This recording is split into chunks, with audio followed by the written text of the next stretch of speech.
So this afternoon we're with Marco Fiori from D'Amico Shipping, which is a large product tanker pure play company with 55 ships in their product tanker fleet.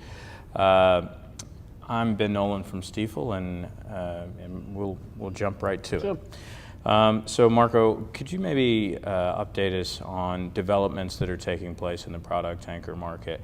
How are you seeing demand play out? Similarly on supply, and are there any new dynamics that are shaping up in the business? Yeah, thank you, Ben. I think the supply and demand in the market, I think, has been very much dominated by the fact that 2017 was, especially on the supply side, was a year where everybody was seeing a slowdown of delivery of ships. For sure there's been a slowdown. I think we'll feel it furthermore in 2018. But we're far from the years of big fleet growth that were in the past years. So this has been a good development factor in the market. On the demand side, we've seen that the market has been a little bit evolving. There was a little bit of a lack of demand that was happening at the beginning of the year, and now it's starting to pick up. So also this is a positive effect. So I think in general, we are starting to see a rebalancing of the market, which we believe will continue in the next year in 2018 and furthermore in 2019. To be honest, I think that 2017 probably I personally imagine to be a better year than what has been. It's not been a terrible year, but it's been a year very much wishy-washy, with nothing to write home about. And I expected a big pickup in 2017. This doesn't mean it's going to happen. It's not going to happen further on in the year, but so far I think it's been a little bit of a lackluster year. So you're much more optimistic for 2018, it sounds like, relative to 2017. Yeah, I think that in general, we see that people, we always try to find later on some explanation of why the market didn't perform the way it should have performed. So you heard different ideas. There was one school of thinking that said there were too many stocks of refined products in the market, hanging on the market, and this has been going down. Then there was too many deliveries of too many ships, and this number is also going down. Then there was another thought that was the demand of the final consumer was not huge, and that's also improving. So I think that slowly all these factors are falling in the right position. Now, I think it's very difficult to say when exactly this will happen, but for sure I see some more long-term dynamics getting in the market and getting the right position. So I think that in the next year, months, I think you could start seeing some kind of turnaround of the market, which, as I told you before, I personally expected to occur earlier in 2017. But then, it's very difficult to pinpoint the exact date and the exact moment of a turnaround. So I think, but there are some long-term dynamics are getting in the right position. So I think. So inventory levels are coming down. The supply is relatively benign. Demand is growing well, and guys like myself and you as well have been optimistic for a little while. But it certainly has taken longer than we thought. Yeah, it's taken longer, yeah. And but it could also mean that when there's going to be a pickup, it's going to be for longer time and much stronger than we expect. There's some factors that sometimes compress markets, and when the spring is released, probably will be stronger and for longer period than what we expected. But for sure, I think this has taken longer than I expected. Well, I hope that you're right, but.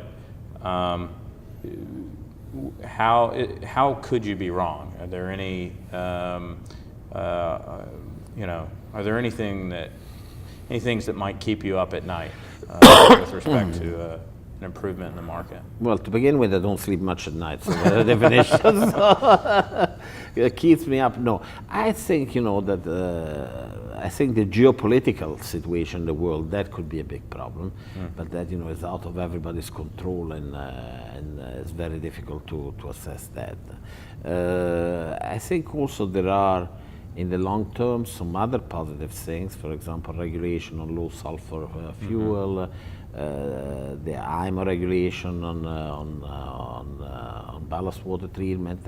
So there's been some good things. And slowly, I think it's not going to be a recovery and a path to better rates just of one single element. But I think a lot of things are falling in the right position. Right. What keeps me up at night, probably, and not only for shipping, but I think also for our personal lives, I think it's the geopolitical situation that could really, not for what could happen immediately, but that could really give a big damper on development, on world economy. That would mean also lower demand, So there could be some kind of heavy repercussions about that. But then I said, it's very difficult to assess that kind of problem. Right. So given that backdrop, you're optimistic and think that by and large things are moving in the right direction.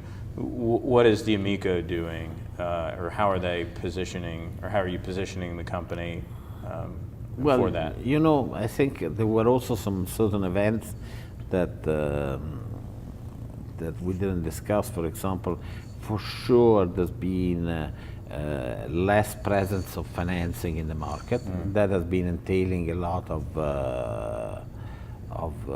drop in second-hand ships. So you've been the second-hand ships, especially the pre-eco period, have been going down further down in value comparatively to the eco, to more modern ships. We've been positioning ourselves by trying to sell some older tonnage, which we've always been doing because we try and keep the fleet within the 15 years.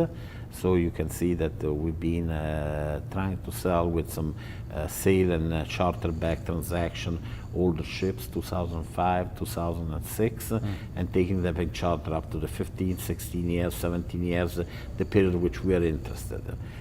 That's been a good transaction, mainly for the fact that we were able to secure liquidity and also to retain the control of the ships. Previously, we did a big new building program in the last 2-3 years, was 22 ships, of which the last 6 are coming now. The first 2 LR1s should be delivered now in October, and then 4 of them in 2018.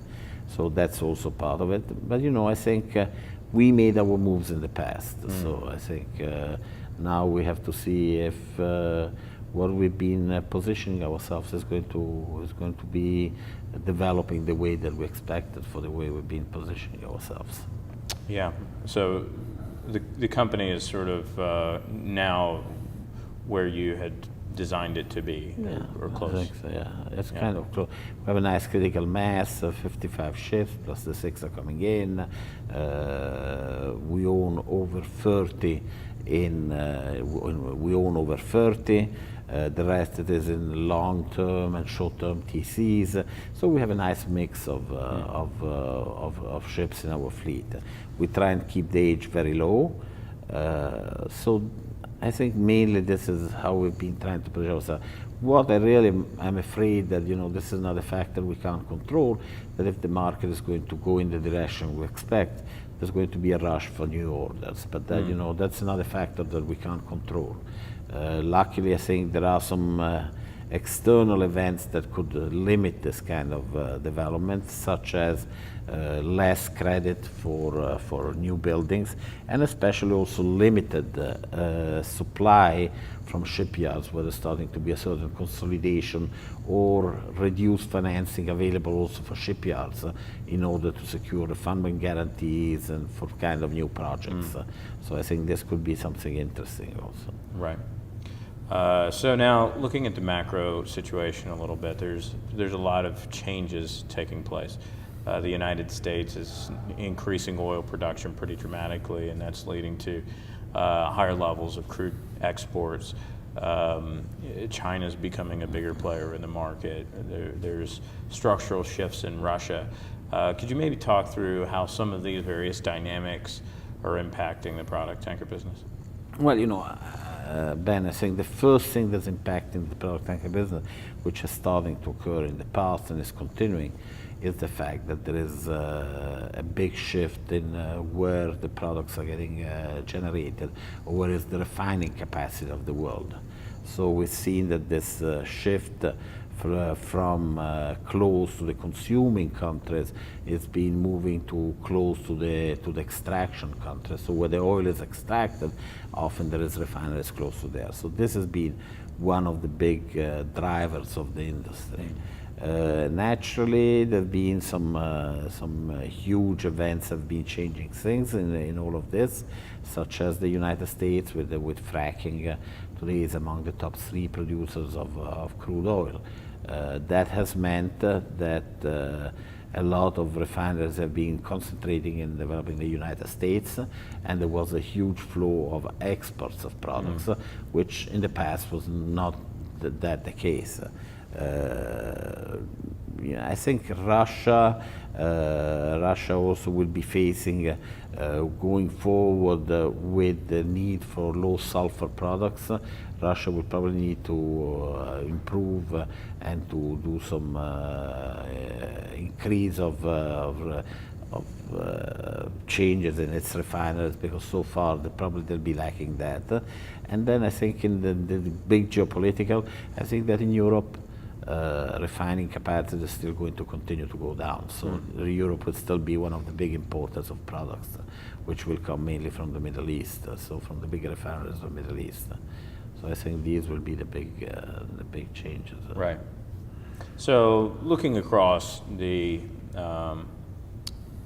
opportunity set within the shipping space, and I appreciate that D'Amico's a product tanker exclusive company. Is product tankers the area that you have the highest level of conviction and feel the most confident is going to turn up?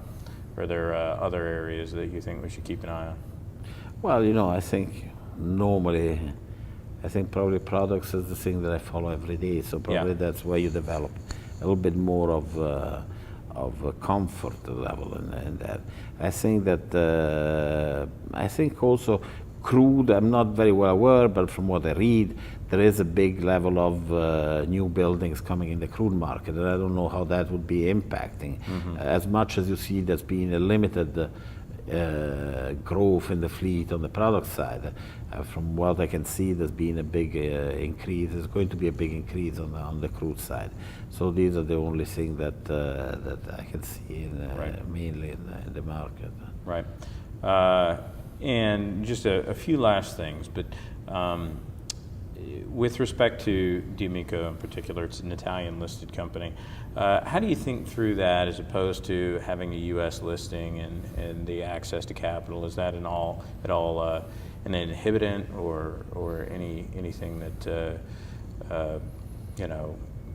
I think these are the kind of things that you feel that probably could be better by changing the place of listing, but then you can never quantify exactly. It's the kind of things that you'll never know only if you do it. So that's the kind of thing that's very difficult to.